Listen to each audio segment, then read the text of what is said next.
দেৱৰ্ষি, তোমাৰ আগমনত পৰম কৃতাৰ্থ হলো। নাৰায়ণ নাৰায়ণ, যিজনক দৰ্শন কৰিলে আমাৰ কোটি কোটি জীৱৰ সাৰ্থক হয়, সেই লক্ষীপতি নাৰায়ণক কৃতাৰ্থ কৰিলে এই কঙাল নাৰদে। চালনাৰ আৰু প্ৰয়োজন নাই প্ৰভু।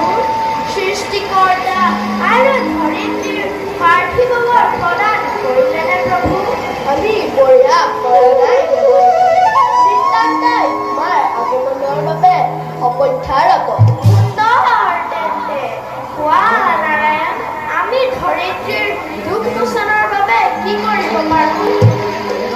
দেৱৰ্ষি, প্ৰভু ধৰ্মগুণৰ সংস্থাপন আৰু সাধু মণ্ডলক ৰক্ষাৰ্থে আমি ধৰাধামত অৱতীৰ্ণ